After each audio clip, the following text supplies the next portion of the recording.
Ouais, très bien. Alors, bienvenue Nabil Sipsi. Bienvenue dans le podcast le WIP. Le WIP, c'est pour Work in Progress. Donc Work in Progress qui veut dire travail en cours.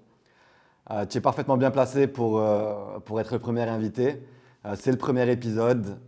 Tu as l'habitude de faire des démarrages. Tu as l'habitude d'être en Work in Progress aussi. D'ailleurs, quand je t'ai appelé pour te proposer de participer en tant que premier invité au podcast, tu m'as demandé comment ça s'appelait, je t'ai dit Work in Progress et tu m'as dit ça me correspond parfaitement. Donc c'est bien ce que tu m'as dit? Ouais, déjà merci pour l'invitation. Et ouais, ça me parle, Work in Progress, l'entrepreneuriat, ça va ensemble, tu vois, il y a un moment, enfin après tout dépend, mais moi en tant qu'entrepreneur, ce qui me botte le plus, ce qui m'excite le plus dans tous les projets, c'est le démarrage. Et finalement, tu te rends compte pour tout projet, qu'il marche ou qu'il ne marche pas, qu'il est continuellement en progress. Il est continuellement en évolution. En fait, tu n'aboutis jamais. Et si tu n'aboutis pas, c'est que tout va bien.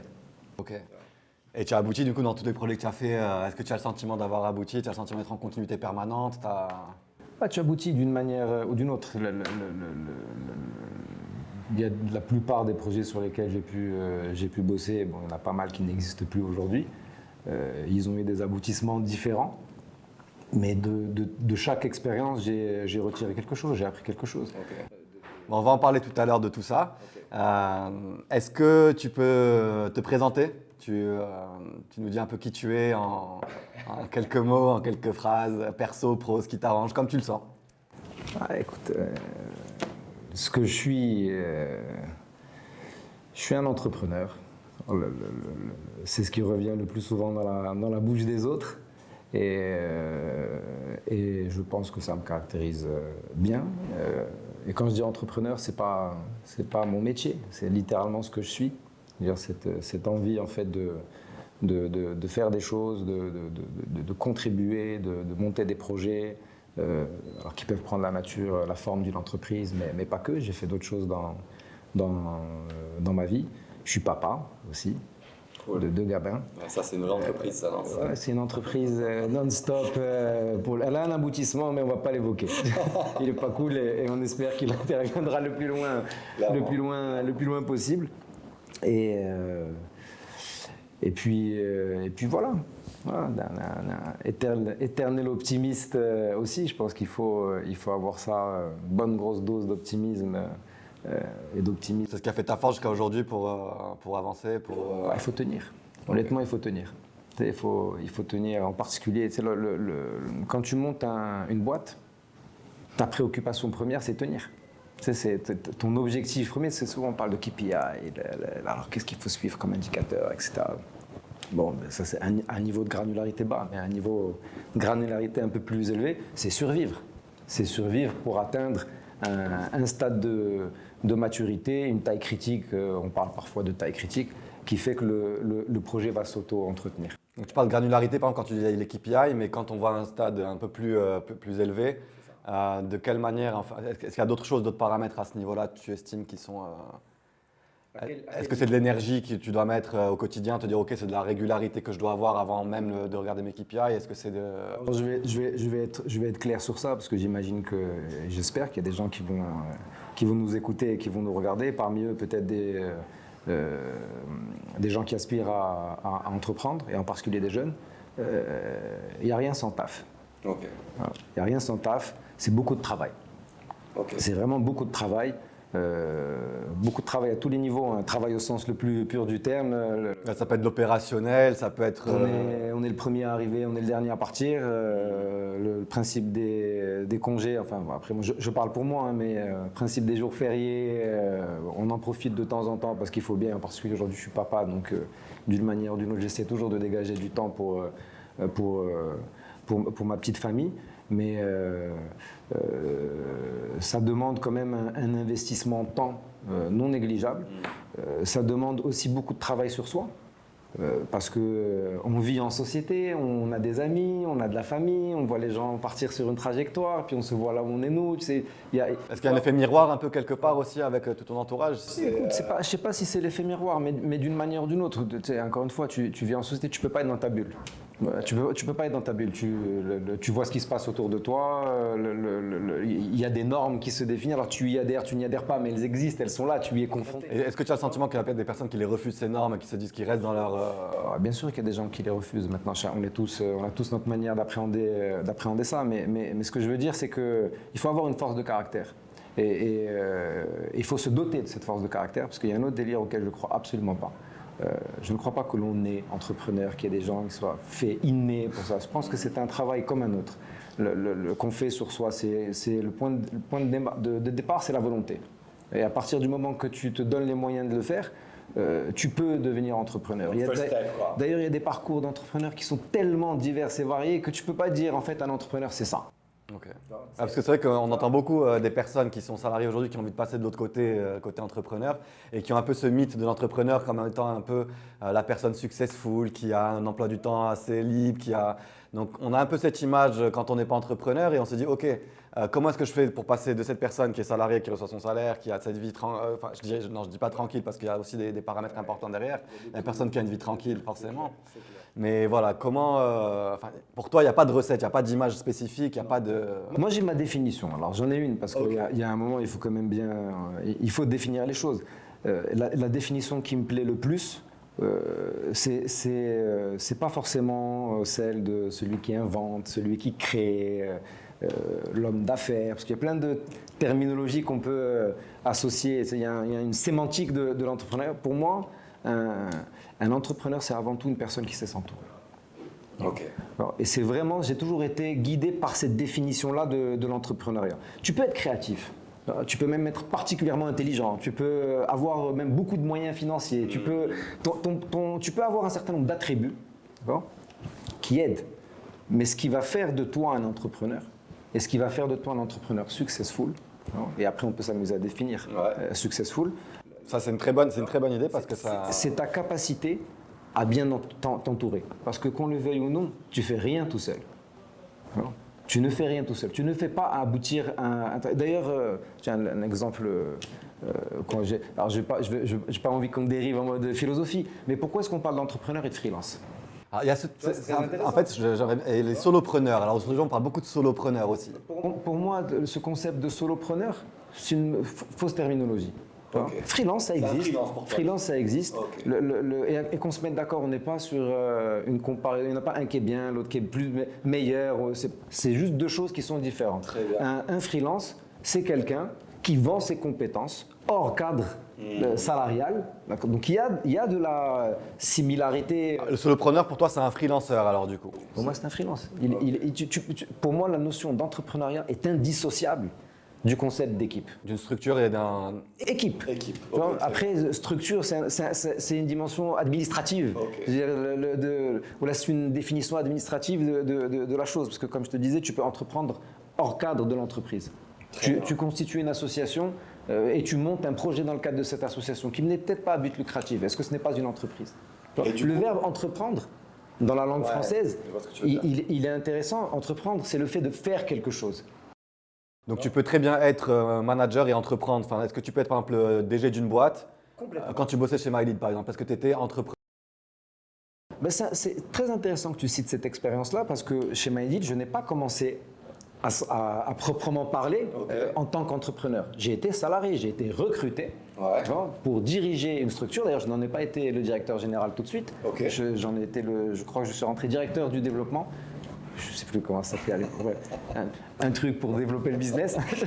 Voilà, le business, ça remonte déjà. Je sais on est encore jeune, mais bon, ça remonte, c'était quoi en 2012 2012. Donc il y a 10 piges. Et je suis devenu directeur général. Et puis je suis devenu entrepreneur par la suite. Et tu me dis, alors c'est quoi le passage de l'un à l'autre ? Mais chez MyLead même, attends. Chez MyLead, okay. C'est quoi le passage comment je vois ce passage-là en fait de pur salarié. Pur salarié, c'est qu'au début on m'a donné une feuille de route et on m'a dit il faut faire ça. Okay. Alors, à l'époque, je suis arrivé chez MyLead, ça se passait pas bien. Parce que c'est la boîte qui était en difficulté. C'est le secteur qui était en difficulté. La boîte était bien positionnée dans son secteur, mais on anticipait, enfin les actionnaires de l'époque anticipaient que le business du deal, en fait, c'était un mauvais business. Très bien, c'était l'époque de Groupon et tout, c'est ça? Il n'y avait pas encore Groupon au Maroc. Il y avait, à l'époque, il y avait MyDeal, Mizet et Superdeal, si ma mémoire est bonne. Et puis, tout un tas de petits sites qui rentraient avec chacun sa spécialité, etc.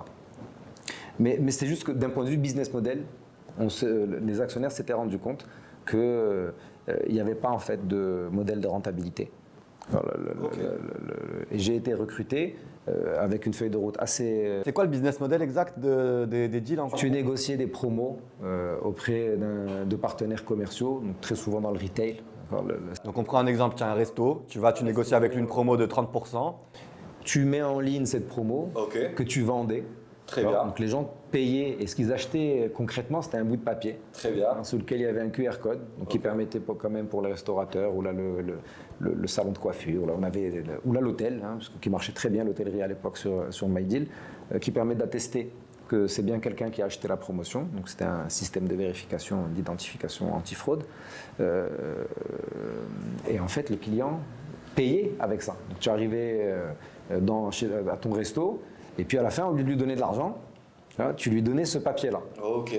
Nous, on avait été payés, on rendait... Vous preniez une commission là-dessus du coup? Voilà, on rendait au restaurateur en question l'argent que nous avons collecté pour lui, minoré d'une commission qu'on gardait sur ça. L'objectif pour le restaurateur, c'était de dire je vais remplir mes heures creuses, je vais proposer ça. Alors, à l'époque, non. Petit à petit, on a commencé à développer ce type de proposition de valeur. On parle souvent de proposition de valeur, donc on a commencé à mettre en place des concepts de yield, etc. Mais au début, on était dans un discours de type marketing, c'est-à-dire qu'en fait, vous n'avez pas vocation à être systématiquement sur MyDeal. Vous allez sur MyDeal parce que c'est un moyen de faire connaître votre établissement, et puis ensuite, la balle est dans votre camp. Moi, je vous amène des clients. S'ils ont passé un bon moment, que la bouffe était bonne, si on parle d'un resto, ou là que, je sais pas, ta coiffure elle t'a plu, tu as passé un super week-end. Tu vas fidéliser quelqu'un après derrière. Ça, c'est ton boulot. Ok, très bien. Mais nous, on te fait la démarche de t'amener un client déjà chez toi. Mais ce dont on s'est rendu compte, et ce n'était pas spécifique au Maroc à l'époque d'ailleurs, c'est que c'est absolument pas comme ça que ça s'est passé. Voilà, il y a eu une multiplication des deals, les mecs étaient constamment en deal. Et c'est à ce moment-là que tu es arrivé, toi, chez MyDeal? Exactement. Voilà, moi, je suis arrivé chez MyDeal, il y avait déjà un certain niveau de maturité. C'est une boîte qui faisait déjà à peu près 1 million et demi de dirhams de volume d'affaires par mois. Alors, volume d'affaires, c'est un volume de vente. C'est pas ton chiffre d'affaires. Ton chiffre d'affaires était constitué de la commission que tu percevais dessus. Et en fait, ce business-là, il était dangereux. Il était dangereux parce que tu avais tout un essaim de petites boîtes dont le chiffre d'affaires dépendait de toi. Littéralement, on avait des boîtes qui faisaient 80% de leur chiffre avec nous, d'une part. Sauf que c'est destructeur de valeur, parce que tu négocies une promo, 30% c'est largement suffisant. Tu saches qu'à l'époque c'était du 50%, 60%, 70%, sinon ça n'avait aucun intérêt. Sur lesquels tu avais une ponction moyenne qui allait de 10% sur de grosses enseignes jusqu'à 25%. En fait, il restait 20% au... Voilà. C'est pour ça qu'en soi, nous, on vendait en disant mais il faut que vous considériez la chose en dépenses marketing momentanées sur une période donnée. Alors, à la limite, en yield, etc., ça, c'est des choses qui sont apparues par la suite. Alors, en yield, tu peux nous expliquer exactement? Mais qu'est-ce qui s'est passé? Les partenaires commerciaux ont commencé à mentir sur les prix. D'ailleurs, il y a des business aujourd'hui, on ne les citera pas parce que l'idée, ce n'est pas de dénigrer tel ou tel business, mais il y a des business qui reprennent ces codes-là, sans forcément qu'il y ait la promotion. Mais l'idée, c'est de dire à un moment, quand on se place en intermédiation, on est a priori en intermédiation temporaire. Si tu es là en intermédiation non-stop, tu n'es que destructeur de valeur. Ou pour que tu ne sois pas destructeur de valeur, eh ben, in fine, ton partenaire commercial, ce qu'il va faire, c'est qu'il va augmenter ses prix pour compenser la destruction en gros, la commission que tu perçois. On en discutera tout à l'heure parce que ça correspond à ce que tu fais aujourd'hui, mais Glovo, je sais qu'il y a des restos qui ont tendance à augmenter leur prix à travers les plateformes de livraison. C'est normal. C'est normal. Et nous, à l'époque, on s'en était rendu compte. Et alors, tu avais deux options. Est-ce que tu fais la chasse à ces partenaires-là, ou est-ce que tu t'assois un peu, tu te mets à leur place et tu dis, ben, en fait, ils n'ont pas le choix. Très bien. À un moment, ils n'ont pas le choix. Ouais, les mecs, en fait, ils dépendent de ces plateformes-là de plus en plus. Ils n'ont pas le choix et ça crée un problème. On avait démarré une relation commerciale, moi j'aime bien parler de zone d'intérêt partagé. C'est quand tu es dans une zone d'intérêt partagé, tout va bien. Mais dès qu'il y a une zone de conflit potentiel, et là on était dans le cas présent, il y avait beaucoup de zones de conflit potentiel. Pourquoi? Parce que le client, il n'est pas dupe. Il y a un moment, il arrive chez toi et puis il se rend compte que ce n'est pas les mêmes prix. Puis alors, du coup, qui est le menteur? Et tu rentres dans une approche qui est pas bonne. Alors le client, il en veut à qui du coup? Est-ce qu'il en veut À l'époque, il en voulait essentiellement au site de deal, parce qu'il pensait que c'était le site de deal qui augmentait les prix. Et puis le client commence à détourner. Bref, c'est tout ton modèle économique qui est remis en cause. Donc, et c'est là où je suis passé de salariés à qui on a demandé à une époque donnée juste d'aller développer des verticaux. Donc on était d'abord la restauration, machin. Donc l'idée c'était de développer ce qu'on appelle les verticaux, c'est donc le type de business avec lesquels on bosse, donc hôtellerie, etc. J'avais introduit à l'époque par exemple le ticketing. Ça s'appelait My Deal Ticket. Ok, qui consiste en quoi exactement? Tu achetais ton billet pour aller voir un concert ou là pour aller, etc. Et ça marchait bien. Et là, c'était sous forme de deal aussi, c'était juste le ticket? Alors au début, oui, c'était sous forme de deal parce qu'on était encore dans notre... Mais c'était un vertical qui s'est ajouté. Et puis on était en train de basculer vers une approche et on avait fait un test avec le ticketing en créant des sous-marques. Au début, tout était sous la marque MyDeal. Puis on a créé MyDeal Tickets, puis on a créé MyDeal Hotels, puis on a créé MyDeal Spa. Et l'idée, c'était de dire, sortons du deal. Très bien. Restons sur un modèle transactionnel, mais sortons du deal. Mais il faut que notre proposition de valeur elle soit plus intéressante pour le commerce. Et donc, on allait basculer en ce que j'appelais moi à l'époque, parce qu'il faut toujours trouver les mots. Je suis un marketeur dans l'âme un petit peu.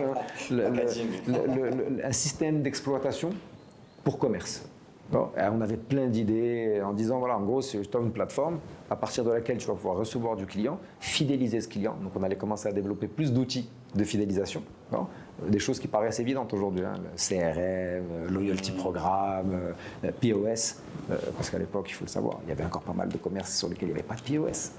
Donc ça aussi POS, Point of Sales, donc juste pour expliquer. Caisse. Système de caisse. Etc. Système de réservation, parce que c'était adéquat pour un certain type de business, donc tout ce qui est esthétique, spa, salon de coiffure, donc c'était du booking, donc tu crées le booking engine, et donc ça leur permettait, bref, l'idée c'était de vraiment développer ça. D'ailleurs pour l'anecdote, c'est ce que Groupon a fait à l'étranger. Aujourd'hui Groupon c'est un opérateur de paiement. Donc Groupon ne fait plus, enfin ils sont encore existants à l'étranger, mais ils doivent faire un peu de deal, mais mais ils ont créé des sous-marques, parce que intelligemment d'ailleurs, hein, pour justement se démarquer un petit peu, parce que tu peux pas vendre aux gens, hein, on a un truc, on ramène de la promo, puis tu te réveilles le matin et tu dis mais en fait il n'y a plus de promo. Dans ces cas, ce que tu fais, c'est que tu crées une autre marque. Et tu as sur la transition progressive. Ça permet de dissocier. Et puis, soit le truc continue à générer ce qu'il génère, et puis tu as juste deux marques et tu as deux flux de revenus, soit il y en a un qui meurt, mais du coup, tu as un autre pied sur lequel danser. Tu dépasses tous tes investissements là-dessus. C'est ce qui était en train d'être fait à l'époque sur MyDeal, avec un focus donc, sur la billetterie, parce que moi, je croyais beaucoup à la billetterie. D'ailleurs, ça cartonne aujourd'hui. Tu as des plateformes comme Guichet. Ouais, tu as Ticket.ma aussi. Mais bon, on le faisait à l'époque. Hein. C'est littéralement. Alors les tickets de guichet sont vachement plus stylés que les nôtres. C'est quoi, c'était une feuille aussi imprimée aussi, mais tu sais, on parle d'une époque, et bon, ça ne me rajeunit pas de dire ça, mais tu payais par carte bancaire, il n'y avait pas de 3D Sécure. Ok, ouais, genre tu envoyais, tu payais, c'était encaissé direct. T'as pas de code à rentrer. Tu laissais ta carte bancaire sur la table 2 secondes, je la prenais en photo, j'achetais ce que je voulais avec sur Internet. Et on vivait dans un autre Maroc. Aujourd'hui, si tu poses la question à un riz, on va te dire c'est 70% paiement à la livraison cash, 30% espèces. Moi, j'avais 5% de paiement espèces, 85% de paiement par carte. Ensuite, on avait un peu de virement et on avait de l'espèce, mais même pas en canal direct. On avait de l'espèce via le réseau Avakash. C'est incroyable ça. Voilà, gros délire. Les gens devaient aller. Je te jure, il y a des fois. Mais c'est déjà encore que tu as beaucoup de cartes de crédit à cette époque-là. Parce qu'on avait créé le modèle. Il n'y avait pas beaucoup de plateformes sur lesquelles tu achetais sur Internet, donc tu imposais tes règles. Du coup, tu n'avais pas de gens qui proposaient du paiement à la livraison, donc tu étais tranquille. Tu dis c'est soit tu payes par carte, soit tu n'as pas le. Mais nous déjà, c'était même pas dans le business. Ça n'a pas de sens. Je te vends un papier digital. Tu vas me payer à la livraison, quoi. Je vais t'envoyer un gars avec un papier. Déjà, d'une part. Et d'autre part, il faut savoir que le développement du paiement par espèce à la livraison, c'est quelque chose que Jumia a amené. Tu sais, on parle pas. Mais ils avaient deux choix, Jumia. Ils auraient pu s'adapter au marché en se disant je vais imposer la carte de crédit. C'est mon analyse. Alors c'est important, hein, c'est mon analyse. Il ne faut pas prendre tout ce que je dis comme par mais c'est mon analyse de la chose. Parce que moi j'ai vécu la période de Jumia, qui a été une période dure pour MyDeal. Parce qu'on avait aussi une plateforme d'Arba Omar qui s'appelait MyDeal Market. qui cartonnait, qui fonctionnait vraiment. C'est quoi, dessus tu vendais un peu C'est Jumia. Hein. Ok. Tu avais tout un tas de vendeurs. Il n'y avait pas forcément le concept de deal. boutique. Tu vois, tu ouvres ta boutique, tu mets et c'était exceptionnel. Alors, il y a des produits, putain, tu me ramènes dans des souvenirs. Tu as des produits. La montre samouraï, je ne sais pas si ça existe encore ce truc. Il y en a un, il l'a posé à 99. Une heure plus tard, l'autre, il l'a posé à 89. Tu vois, jusqu'à 79. Et en fait, tu les amenais à une véracité des prix. Toi, tu n'intervenais pas. Parce que nous, My Deal Market, c'était ça la promesse de My Deal Market versus My Deal. My Deal, il y a une démarche commerciale, il y a une gestion de compte. On t'accompagnait, on essayait de définir avec toi les promos. Il y avait une dimension conseil. Sur My Deal Market, on te donnait. On était en train de tester le concept du système d'exploitation. On te donnait une plateforme, on te disait tu la gères de A à Z. Tu crées ton compte, tu rajoutes tes produits, tu mets tes prix. Du coup, c'est la transparence totale du marché entre deux gars qui viennent mettre une montre, tout le monde a accès. Avec toi, tes prix, tu mets ce que tu veux. Et c'était intéressant parce qu'à un moment, on voyait que les prix arrêtaient. Ok. Et puis ce qui se passait, c'est qu'on n'était plus dans la surenchère des prix, mais on était dans t'achètes la montre Samouraï à 79 et je te donne une paire de boules. Donc toutes les techniques de marketing ont existé. Quoi. Mais franchement, moi j'adorais cette plateforme-là pour ça, de voir. Donc ça, c'est ce que tu as mis en place du coup pour essayer de développer. Nous, on a testé plein de verticaux, comme je te disais.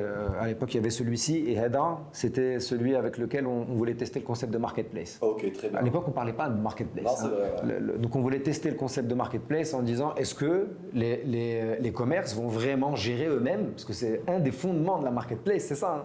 C'est que tu leur donnes un accès back-office. Parce qu'ils doivent gérer leur stock, ils doivent gérer la visibilité, la discussion avec le client aussi. Ils gèrent tout. Ils gèrent toute la relation avec le client. Toi, tu es un intermédiaire qui fournit une plateforme technologique as a service, moyennant une commission sur vente. Donc Très ça veut bien. dire je ne te fais pas payer, tu ne payes que si tu es successful. Et je mutualise pour vous l'acquisition. Ok. Parce que je vais quand même faire un travail pour générer du flux Très bien. qui va profiter à tout le monde. Ensuite, c'est vos produits qui font la différence, c'est vos prix qui font la différence, c'est votre qualité de service qui fait la différence. On ne livrait pas. Hein. Sur My Deal Market, on ne livre pas. Donc c'est le gars qui s'occupe, une fois qu'il a sa commande, c'est lui qui brasso pour. Ok. Je parle d'une autre époque. Hein. Aujourd'hui, tu dis, je fais le marketplace, je fais pas la livraison, on va te dire, mais tu es fou. Et puis, My Deal Hotel, dont on voulait faire un petit booking. My Deal Hotel, c'était un super business. Hein. L'hôtellerie, ça faisait entre 30 et 35 millions de dirhams de volume d'affaires par an sur une centaine d'hôtels partenaires. Pour te donner un ordre d'idée, c'est des chiffres de l'époque. Hein. L'époque, c'est entre 2012 et 2014. Ça, c'est ma période My Deal. Booking, c'était 800 hôtels partenaires au Maroc. Bon, et ils faisaient 100 millions d'euros de chiffre d'affaires à l'époque. Enfin, de volume d'affaires. Et My Deal Hotel, du coup, vous avez taré. En euros, on était à 3-4 millions d'euros par an. La différence, sur une centaine d'hôtels, la différence, c'est que nous, on faisait voyager les Marocains au Maroc. Donc marché local. Et Booking ramenait le touriste étranger. Très bien. Et jusqu'à aujourd'hui, d'ailleurs, c'est tendance, c'est vrai, c'est le tourisme domestique qui draine et tire le tourisme au Maroc aujourd'hui. Plus que le tourisme international. Même si on mise beaucoup sur l'international, mais ça, c'est pour des raisons d'office d'échange. On a besoin de faire rentrer de la devise. Pas que, hein, il y a plein de choses. Il y a aussi le fait d'ouvrir la culture marocaine. On parle souvent de soft power. Il y a plein de variables. Mais nous, disons que nous, à l'époque, on était positionnés sur on fait voyager les Marocains. Et soyons clairs, vos prix sont des prix qui ont été posés et imaginés pour des Européens, essentiellement les Européens. Ok. C'est impossible de faire voyager les Marocains, en tout cas tous les Marocains. Donc vous baissiez vos prix de 20 à 30% et on faisait des folies. Hein. Donc c'est là où tu as réussi à drainer toute la clientèle marocaine sur le site pour. Ouais, ça marchait. Maintenant, ce qu'il fallait, c'était la bascule technologique pour qu'on soit un vrai booking. C'est-à-dire que tu t'interfaces avec les systèmes de réservation de l'hôtellerie, etc. Et là, il y avait une problématique réglementaire. Parce que là, du coup, tu n'étais pas interfacé avec les dispos sur l'hôtel, c'est l'hôtel qui gérait. Et donc, il pouvait peut-être y avoir des couacs parfois ou le moment. C'est pas il pouvait, il y avait, ça faisait beaucoup travailler le service client. Maintenant, nous, on tenait un peu les hôtels à l'époque en leur disant, parce que sur l'hôtellerie, ce qu'il faut savoir, c'est qu'un deal pouvait représenter jusqu'à 1,5 million de volume d'affaires. Ok. Donc même, tu enlèves 20%, tout le reste, il va quand même dans la poche de l'hôtel. Très bien. Donc, et l'hôtel, c'est lui qui nous a amené, parce que tu as parlé tout à l'heure de la restauration, mais c'est l'hôtel qui nous a amené sur les problématiques de yield. Est-ce qu'il faut être un bon commercial dans ce moment-là? Parce que j'ai le sentiment qu'il y a des projets, quand on voit un peu ce qui se passe au niveau des startups, on voit des personnes qui arrivent avec des idées. Tu te dis, l'idée, bon, sur le papier, elle a pas l'air aussi extraordinaire. Moi, je te prends l'exemple de, je fais du textile et on voit beaucoup les marques aujourd'hui qui viennent qui demandent de la thune. Et on sait que pour développer une marque aujourd'hui, c'est pas évident. Mais il y a des personnes qui sont tellement bons, enfin, c'est tellement des bons commerciaux, tu vois, que. Il faut forcément une partie de. Et est-ce que c'est aujourd'hui vraiment quelque chose d'essentiel, tu vois, pour réussir à lever des fonds, pour réussir. Fondamental. Ok. C'est fondamental. Il y a une part de. Allez, le terme qui est à la mode aujourd'hui, on ne dit même plus bon commercial, on dit bon storyteller. Ok, Tu vois, très bien. il faut avoir. Et d'ailleurs, même dans le monde de l'investissement à proprement parler, le financier, j'en parle. Ouais. Dans les boutiques de M&A, cabinets de levée de fonds, etc., on parle d'equity story. Ok, très bien. Là, avant d'en arriver à l'equity rational, ça veut dire en gros le use of fund, qu'est-ce que tu vas en faire? L'equity story, raconte-moi l'histoire. Ok, donc toi, ok, donc ouais, c'est le passé, ce qui se passe aujourd'hui et comment tu vois l'avenir. Toi, c'est quoi ce que tu retiens un peu? Qu'est-ce qui fait ta force aujourd'hui avec toutes ces expériences que tu as eues? Le fait que tu as enchaîné comme ça les expériences, que tu as pas mal ta nosnos, donc juste pour revenir un peu sur le fait, ta nosnos qui a duré quand même pas mal de temps. FWC, je crois, c'est ça? Qui existe encore? Qui existe encore, j'ai vu que c'était encore en cours. Donc qui est dédié au retail, sur la partie retail, je pense. Non, du tout. Alors, le Family Web Company, c'est une SS2I. En fait, c'est à la mort de Nsns, je n'ai pas voulu jeter Très bien. ce qui avait été créé. Nosnos qui était un média. Média. Ok. D'accord. C'était un média, mais qui avait décidé de tout internaliser. Ok. C'est-à-dire le développement du site était fait par une équipe interne, avec des délires, hein, quand j'y repense, avec des gros délires, Ok. du grand n'importe quoi que je ne reconseillerais pas. On refaisait le site toutes les semaines. Ok. Parce qu'on voulait, comme les magazines qui fait sa couve, parce qu'on était un Ah, donc tu voulais un peu reproduire le système du magazine, mais online. hebdo en ligne. C'est comme ça Ok. que le point de départ de ça. Après, on a changé, hein, mais Ok. au lancement, on était l'hebdomadaire en ligne. Ok, Donc, on très changeait les couves, on faisait des trucs de dingo. C'était une critique de bouquins. Tu avais des livres, tu avais le bouquin qui bougeait, le livre qui se. On allait super loin, mais c'était un travail monstrueux. Du coup, on avait des terminologies qui n'existent pas vraiment, enfin, qui ne devraient pas exister dans le. On parlait de bouclage, mais on faisait des bouclages. Comme un magazine papier, hein, Ok. sur de la maquette, sur du truc, alors que rien n'allait partir en impression, ça allait partir en codage. Tu vois. Ok, énorme. Et ça nous prenait un temps fou. Après, c'est des expériences, c'est des souvenirs de dingue. Hein, fini à 5h30, poussé à 6h en ligne. Et c'est ce qui a développé tes compétences donc tout aussi ça, en ce termes que de je veux dire, web, en c'est- termes de digital, en termes de. Alors, bon, le digital, j'étais déjà dedans avec MyDeal, mais, sur la une, partie technique, mais en sur fait. une dimension très e-commerce, très business. Ok. C'est vrai que j'avais jamais vraiment mis le nez dans la technique. Ok. Là, on était obligé de mettre, enfin, j'ai été obligé de mettre le nez dans la technique. Alors, c'est pas moi qui codais, hein, bien sûr, mais j'ai appris entre-temps. Très bien.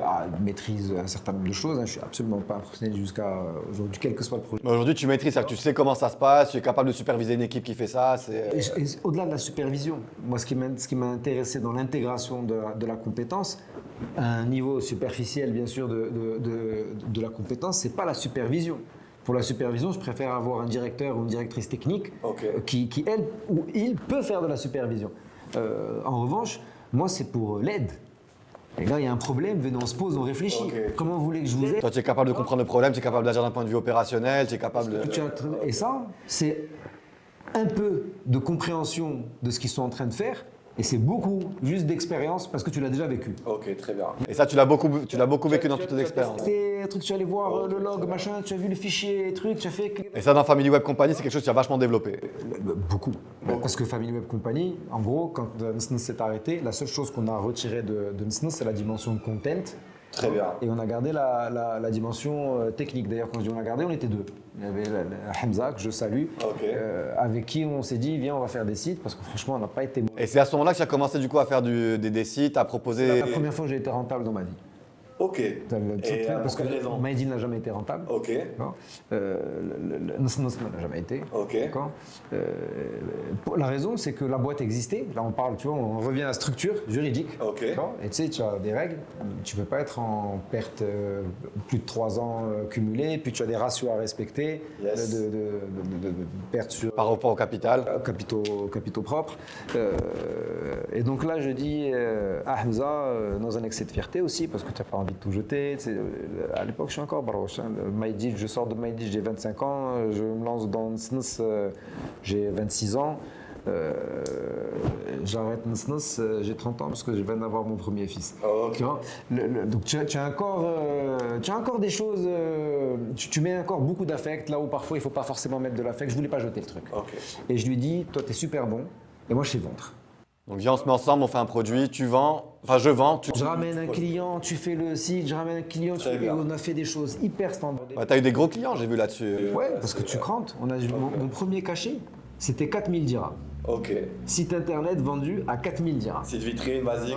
Le site le plus cher qu'on ait vendu, 250 000 dirhams. Très bien. Pour te donner Et à deux, le tu truc. bosses avec des free en Non, alors parallèle. à deux, on n'a rien vendu à 250 000 Ok. dirhams. Là, je te parle de Family Web, c'est né en 2013, ça a 10 ans et quelques. Ok. Tu vois, c'est une boîte qui a beaucoup. Mais pour dire que on a fait du chiffre, on s'est fait un petit nom sur des choses. Moi, j'avais après, ce que je vendais, c'était il sait bien faire et c'est une qualité de service. Tu sais, la table, tu parce- vendais une table, machin, c'est de dire vous avez demandé quelque chose, vous aurez ça. Ouais, parce que en fait, ouais, et c'était ton produit en plus. C'est-à-dire que c'était ton produit. C'est-à-dire que My Deals, c'était le produit des autres que tu vendais. Ouais, ça c'est pas tant le sujet, parce que ça c'est quelque chose qui est très, très important pour moi. C'est qualité de service. Ok. Je te vends un truc, c'est ça que tu as.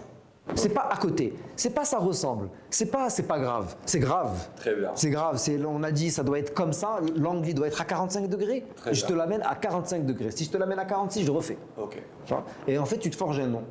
Tu te forges un nom qui est ce gars-là, cette équipe-là. Ce qu'ils te vendent, c'est ce qu'ils vont te produire. Très bien. Et petit à petit, tu dis, puisque cette image, elle passe, c'est plus 4 000. C'est 15 000. Ok, là, petit à petit, tu as augmenté tes prix. Parce qu'en soi, le coût de production n'a jamais augmenté. Ok. On a commencé à faire un pricing, tu sais, tu as différentes méthodologies de pricing. On a commencé à faire un pricing sur la perception, on appelle ça un market pricing, sur la perception que le client a de toi. Ok, c'est plus basé sur les heures de travail, c'est plus basé sur... À un moment, on avait comme slogan les artisans créateurs de sites internet. Ok. Tu vois, c'est pour dire, on est un peu le khiyat du truc. On est dans le finalement, on est dans le machin. Et ça, c'est le moment où on a arrêté de faire du WordPress. Ok. On a commencé à basculer sur des technos full maison pour te faire un truc vraiment qui ressemble à ce que tu veux. C'est aussi pour ça qu'on est allé dans un premier temps vers les agences. Ok. Parce que pour ce type de sites ne sont pas des sites qui ont vocation à durer. Souvent, c'est des sites dans le cadre de campagne, etc. Parce que c'est techniquement quasi impossible à maintenir dans le temps. Ok.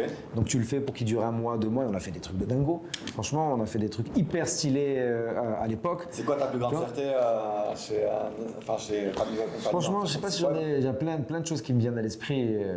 On a fait une maison connectée. Ok. Pour promouvoir la ville de, tu sais, l'EcoCity de Zneta. Ok. On a monté une maison connectée de 36 mètres carrés, si je dis pas de bêtises, si ma mémoire est bonne. Alors la menuiserie, on l'a outsourcée, mais en gros, tu passais devant la maison et en fait, c'était un énorme écran, mais qu'on avait designé comme c'était un écran d'accueil iPhone. Ok. Il y avait un capteur de présence et puis quand tu passais, ça sonnait. Et tu sais, tu étais intrigué, tu voyais l'écran d'iPhone sonner. Puis les curieux faisaient la gestuelle Énorme. du Donc truc. ils essayaient de... La porte s'ouvrait. Ok. Énorme. La porte s'ouvrait, tu rentrais, tu étais dans un immergé, chercher le verbe, dans le noir. Et là, d'un coup, tu as les écrans qui font tac, tac, tac, tac, tac, tout autour de la. Ça, tu l'as fait dans le cadre de Family Web Company. Family Web Company. Et puis, pareil, tu rentrais, on repérait via des capteurs où est-ce que tu étais. En fonction de ce que tu étais, tu avais un endroit qui s'illuminait. Ok, Donc, très tu avais bien. la tablette. La tablette, elle te permettait de commander ce que tu allais voir. Et l'idée, c'était juste d'informer les gens sur ce qu'était. Alors, on aurait pu faire des flyers, on aurait pu faire un site vitrine. Et nous, vous avez décidé de on leur a faire vendu ce une concept-là. expérience Et la interactive. maison, elle a bougé. Un peu partout. En plus, ok, très Ouais, bien. elle a bougé, alors je gérais pas trop le transport, ça c'était leur partie, parce qu'il y a un moment il faut savoir aussi lever les mains et dire j'ai des bonnes idées, entre nous, je suis même pas sûr de pouvoir savoir le faire, mais on avait cette culture qu'on avait développée en interne et que j'ai toujours, jusqu'à aujourd'hui, et que j'essaie toujours d'inculquer à mes équipes. La terminologie n'est pas toujours la même. Tu vois, aujourd'hui, moi, C'est quoi du coup, le discours que tu il n'y a rien qui est impossible. Mais ne me dis pas je sais pas faire, ne me dis pas je sais faire. Ok. Tu vois, alors avant de vendre, on va quand même en discuter, parce que l'idée c'est pas non plus d'aller dans un délire totalement truc. Mais si on est sur un 10%, on n'est pas certain de le faire, on va se débrouiller, on va apprendre, on va le faire. Ok. Tu vois, et s'il faut, on le dira de manière transparente au client, on défalquera sur le truc, on s'arrangera, on fait du service client après vente. Très Mais on refuse pas, parce que c'est ça aussi notre branding. C'est aussi de dire, vous avez une idée un peu On la met à jour. qui sort du truc, appelez-nous. Ok. On va vous écouter. Très bien. Voilà, tu voulais une maison connectée, t'as eu une maison connectée. Hein. On a eu un marché public pour Banque Le Maghreb, la banque centrale, donc ça c'est le Graal. C'était ton plus gros marché, celui-là que tu as signé? Une fois mon chiffre d'affaires de l'année précédente Ah ouais. où j'ai signé le truc, mais très gros exercice, où j'ai connu d'ailleurs, où j'ai collaboré pour la première fois, j'ai connu avec la CTO actuelle de FetFet. Ok. Parce qu'il y a un truc, moi je te dis, c'est s'entourer des bonnes personnes. Donc en fait, au cours Tu de sais, cette il y a des- expérience, il y tu a as pris aussi des... Il y a des personnes Très bien. avec qui j'ai Attention, collaboré une fois, deux fois, mais elles viennent, elles repartent, elles truc, parce que pour moi c'est fondamental, la confiance, tu sais avec qui tu vas travailler, tu t'entoures, c'est des cercles qui sont là pour durer, avec qui tu crées d'ailleurs des relations qui dépassent forcément à un moment le cadre purement professionnel, mais et tant mieux d'ailleurs, mais quand on taffe. En revanche, voilà, tu sais avec qui tu vas faire. Voilà, et ça, Et aujourd'hui, ça fait la force de FetFet aujourd'hui un peu d'avoir accumulé... ça fait ma force à moi en tant qu'entrepreneur, Ok. d'avoir un réseau sur lequel je peux compter. Ok. Je sais que demain j'ai besoin d'un développeur qui sait faire ça, j'en connais plein, j'en collabore. J'ai besoin d'une direction technique, j'ai besoin d'une direction marketing, j'ai besoin d'une tête bien faite sur ci, j'ai besoin de quelqu'un qui va m'expliquer un mécanisme financier que je maîtrise pas, j'ai besoin. Ça s'acquiert avec le temps et à une condition, que tu nourrisses ton réseau. Fondamental, c'est la définition de la réussite d'un, c'est de nourrir ton réseau et que tu aies une réputation clean. Là où j'ai planté, j'ai jamais laissé planter les autres avec moi. Ok. Parce que des boîtes, j'en ai planté. Ça fait partie du parcours d'un entrepreneur. J'ai pas laissé d'ardoise chez des fournisseurs. Voilà. Ça prend le temps que ça prend. Parfois, ça sort même de tes propres deniers, pas des Donc deniers. ouais, ça trucs. fait partie Tu vois, aujourd'hui de... c'est fondamental. Tu veux pouvoir te réappuyer La sur confiance quelqu'un. que les gens vont avoir tu vois, derrière toi, ouais. Tu veux Ouais. et à un moment dire tu laisses une mauvaise trace. Pourquoi Ouais. on va retravailler avec la confiance, c'est quand même un truc de. Ouais, c'est important Tu ça, vois, clairement. Aussi, c'est une base... Tout à l'heure, tu me parlais de storytelling. Les gens, dans le cadre d'une levée de fonds, il y a une étape qu'on appelle la due deal. La due deal, concrètement, c'est une enquête. C'est une enquête. Alors, sur ta personne, et après, c'est des audits. Audit de compte, audit de ton BP, etc. Et bon, si à un moment on dit, putain, le gars, il a des ardoises ici, il a volé un tel, il a maltraité ses collaborateurs, il a... Voilà, tout de suite, ça déclenche ton dossier. Ouais. Et même dans le recrutement, il n'y a pas que les levées de fonds. Tu sais, dans une start-up, une des dimensions les plus difficiles, c'est de recruter. Au moment où tu es en capacité de recruter, c'est de recruter. Parce que la compétence, elle est rare. Elle est rare pour des grosses boîtes. Alors en plus, il faut que toi, tu convainques quelqu'un de Ouais, dire... je suis en démarrage, j'ai pas encore de visibilité sur mon avenir. Le plus élevé, Ouais, très bien. c'est 3 mois et tu... C'est le cas pour FetFet aujourd'hui. Alors comment tu as fait aujourd'hui pour réussir à dénicher ces talents? Parce que je sais que tu as des talents, tu as des personnes dans ta boîte qui sont compétentes. Mais alors soit c'est des gens que j'ai connus qui me font confiance, et soit c'est des gens que j'ai connus qui me font confiance, qui les ont ramenés parce qu'eux-mêmes, ils ont leur propre réseau. Ok. C'est ça qui est... Donc c'est des gens qui vont être un peu tes commerciaux pour toi parce que c'est... Et évidemment, il y a le projet en lui-même. Quoi. Enfin, après, je parle pour eux, mais ce serait cool de leur poser la question. mais tu as ce qu'on essaye de faire, parce que tu as un certain nombre de valeurs, le fait qu'on livre en électrique, on a 3 valeurs qu'on exprime en arabe volontairement. C'est la première fois que je les exprime en arabe, paradoxalement. Mais c'est qafiz. Donc cette idée de qafiz, tu sais, ça veut dire smart. Ok. Cette idée de l'intelligence, je m'en fous. Ok. Moi, j'aime beaucoup le bon sens, j'aime beaucoup le côté, alors pas couture, mais le côté problem solving, c'est un problème, une solution. On focus sur la solution. Proactif, tu vois. ok. Et si ça se trouve, après on se rend compte que ce n'était pas la meilleure, monsieur le mouchkil, mais on a résolu Et on a tenté, ça nous a donné d'autres pistes. on a résolu le problème, on peut maintenant essayer de pérenniser sa solution. Très bien. Qaddin, on est capable. Ok. Donc je ne veux pas savoir, ouais, il y a Glovo, c'est un géant, machin. Ça se trouve, ils vont nous tuer. J'en sais rien, mais je ne promets pas de rêve. Mais on est capable. Si vous n'avez pas cette vision de voir Goliath en face et de dire, nous, on veut s'attaquer à Goliath. Tu vois. Moi, si je ne m'attaque pas à Goliath, ça ne m'intéresse pas. Ok. D'accord. Qaddin, on est capable. Tu ne sais pas faire? Voilà, il y a un gars, il est arrivé aujourd'hui, un de nos développeurs front-end. On lui a dit, tu vas nous faire une appli mobile. Il dit, j'ai jamais fait d'appli mobile. Il a fait une appli mobile. Je dis, tu peux. Je lui dis, la connaissance aujourd'hui, elle est partout. Ouais, donc forme-toi, va chercher comment ça se passe, tu as les capacités de le faire. Enlève la barrière. Ouais, très bien. Si tu l'enlèves, tu vas pouvoir. Très bien. Voilà. Quand, c'est une autre question, mais tu vas pouvoir. Enlève juste la barrière de, je sais pas, c'est comme le marché public. À un moment, le marché public, on était de Banque Le Maghreb, on était contre, on l'a appris après, parce que tu ne peux pas savoir ça avant, contre un des leaders européens dans un domaine précis, mais vraiment de niche. Tu vois. Donc généralement, quand tu es le leader dans une niche, c'est que tu sais, quand tu rentres dans les musées, parfois tu as des casques audio qu'on te donne. Ouais, très bien. Voilà, ben on a zingué ce gars-là. Okay. Cette boîte-là, on l'a zingué avec une solution. On est arrivé, on a dit pourquoi vous voulez mettre des casques, tout le monde a des téléphones. On va faire un système avec des QR codes. Ils vont scanner les QR codes, ils vont avoir l'audio. Tu leur donnes juste des écouteurs. Ça va vous coûter 16 balles les écouteurs brandés. D'avoir la boîte et tout. Vraiment des choses assez rad. Il faut toujours avoir cette truc. Et la troisième? Qarib. Alors ça fait sens par rapport à notre business, cette idée de vous livrer rapidement, etc. Mais dans Qarib, il n'y a pas que cette notion de rapidité, on est à côté parce qu'on est sur un réseau de magasins proche de vous. Il y a aussi la proximité entre toutes les parties prenantes de notre business. Qarib, entre collaborateurs, on est proche, on est des humains. Tu m'avais parlé des valeurs quand on avait fait tout le merch. Et tu m'avais parlé du fait aussi que c'est des mots qui commencent par, si on écrit en Dalija, on écrit par un 9. Ça nous a donné le 9 au cul, ouais. Ok, et là ça fait un peu les attaquants, quoi. C'est la fait team d'attaquants qui est prête à... On est là, voilà, c'est important. Alors on reste une start-up, donc on n'est pas encore dans les délires de culture d'entreprise, mais on la laisse se développer. Mais c'est bien d'avoir quand même un socle. Très bien. Vous avez une base aujourd'hui qui permet de fédérer, quoi. Dire, voilà, vous êtes dans cet état d'esprit, ça va bien se passer.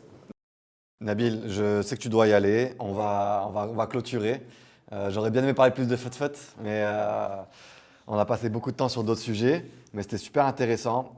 Juste pour clôturer, j'aimerais avoir un peu tes tips en tant qu'entrepreneur.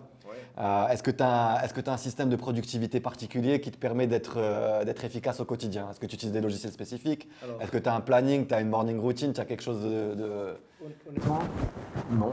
Je vais peut-être décevoir. Honnêtement, non, je suis très mauvais en ça. C'est probablement une des raisons pour lesquelles je cherche toujours à m'entourer de bonnes personnes qui ont cette capacité d'organisation que je n'ai pas. Avec le temps, il faut être conscient de ses défauts. Je ne suis pas celui qui organise. Je suis celui qui motive. Je suis celui qui assume la responsabilité et qui fait le dirty work quand il faut, tu vois. On va aller salir les mains, je descends dans mes magasins quand il faut. J'ai pas de problème avec ça, mais je suis pas forcément le meilleur. Et tu as une personne sur qui tu comptes aujourd'hui qui Pour moi, c'est alors on a beau être une start-up, on a un comité de direction. Ils sont là pour truc. Et souvent, d'ailleurs, ça commence par je vous promets que je zinguerai pas les plannings qui a été définis, etc. Parce que moi, je vais me réveiller le matin. Tu m'as dit, on devait enregistrer hier et tu m'as dit non, j'ai une réunion qui a été posée, donc tu t'es toi-même organisé là-dessus. Ouais. En revanche, je sais pas si c'est un tips, mais ça m'arrive tous les jours parce que il y a l'entrepreneuriat, en particulier quand on est dans l'entrepreneuriat de type, on crée une boîte, on commence à salarier des gens, il y a beaucoup de stress, c'est beaucoup de stress. C'est énormément de stress. Après, si on est décemment constitué, c'est énormément de stress parce que tu vois, c'est des vies humaines, c'est des gens que tu salaries, c'est des trucs. C'est des charges à payer à la fin du mois. C'est tout un tas de choses. Et ça, en revanche, toi, tu me connais un petit peu et tu peux arrêter 100 personnes qui me connaissent, ils vont dire ce gars-là, il stresse pas. Alors bon, c'est pas vrai, je stresse, mais je le travaille. Franchement, tu le montres pas trop, hein, ça va. Je travaille beaucoup ça. Parce que pour moi, tu peux pas, tu peux pas motiver alors que tu es stressé. Et tu as des outils pour le travailler, le stress? Et je me rappelle qu'il y a un truc qui s'appelle la vie, tu vois, qui est hyper important. Et je me rappelle en fait que quand on lève le pied, et ça, Covid, tu vois, ça a été une superbe expérience pour moi. Parce que ça a mis à mal Family Web Company de manière très violente. Alors, elle a réussi à tenir le coup parce qu'aujourd'hui, je vends mes expériences en tant que consultant. Et j'ai le droit, je choisis mes projets parce que je suis déjà suffisamment full sur FutFut. Mais quand le projet me botte sur des choses digitales, etc., je vais prendre le projet. Donc la boîte n'est pas morte grâce à ça.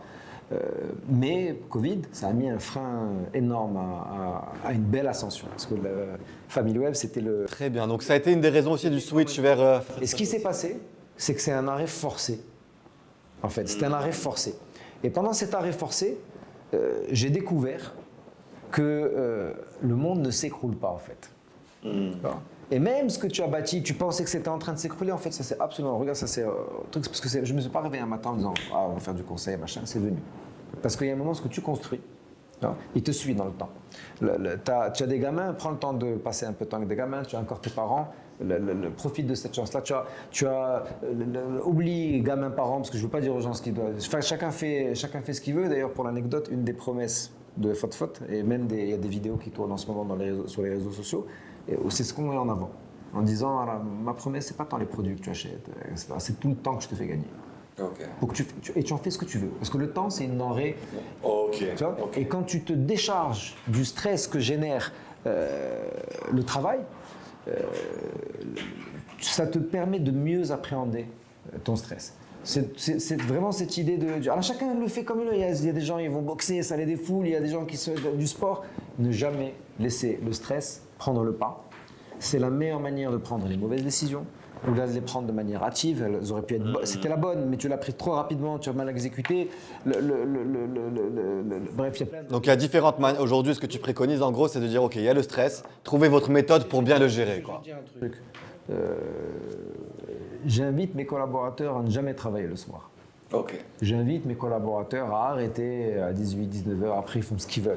J'ai des devs, je sais qu'il y a des fois à 3 heures du mat, ils ont une capuche et un casque et c'est comme ça. Et j'ai rien à lui dire, il fait ce qu'il veut. Mais quand je leur dis ça, c'est pas dans cette approche, tu sais, un peu paternaliste. C'est vraiment dans une approche de le travail, c'est une chose dans laquelle on s'émancipe, dans laquelle on s'épanouit, dans laquelle on rencontre des gens. Ça reste du travail. Okay. Et on peut vivre de très belles choses dedans. On peut même avoir un projet hyper impactant. Il y a des projets qui sont très impactants socialement, donc il peut y avoir des enjeux, ce que je veux dire, importants, mais rien ne remplace le temps de vie. Et c'est quand tu vis... Le temps de vie que tu qualifies par le temps que tu vas passer avec ton entourage. Tu prends toujours les choses sereinement. Et c'est la conclusion logique des valeurs que j'ai essayé de garder finalement d'une boîte à l'autre. Et à un moment, je te dis, être capable de trouver une solution à tout. Même quand ça te semble dramatique, le monde va s'écrouler. Le nombre de fois où j'ai l'impression, et même je ne vais pas dire cette impression, je l'ai même vécu. C'est la manière dont Maïdil s'est arrêté, ça a été un moment dramatique. Plein de moments dans la vie. Et en fait, tu te dis, mais purée, je suis encore là. Et il y a encore plein de gens qui me font confiance. Il y a des gens qui sont disposés à investir sur mes projets. J'ai plein de choses que je voulais pas, que je voulais mais que je n'ai pas plutôt. Mais en même temps, la trajectoire, elle a varié. Et c'est ça qui est hyper intéressant. Moi, ce que je valorise dans la carrière et le mode de vie finalement, même au-delà de la carrière que j'ai aujourd'hui, c'est pas là où je vais aboutir, parce que je sais pas où est-ce que je vais aboutir. Je pense que c'est une belle conclusion que je te fais sur Work in Progress. C'est la trajectoire. Magnifique. C'est tout ce qui m'intéresse. C'est la trajectoire, c'est le day-to-day. Je me fixe des objectifs. Ça, c'est important d'avoir des objectifs. Mais c'est une continuité. Tu as une continuité globale sur ta vie. Mais y aller avec des œillères en se disant en fait et refuser les différentes branches qui s'ouvrent dans la trajectoire à un moment. Alors il y en a à ne pas prendre parce que ce sont des mauvaises opportunités, mais il y en a à prendre. Il y a un autre bel homme d'affaires marocain. À l'époque de Noutnos qui m'avait fait une autre métaphore qui m'a dit, tu sais, parfois il faut savoir s'arracher cette partie-là pour ne pas perdre le bras. Tu vois donc tout ça c'est important.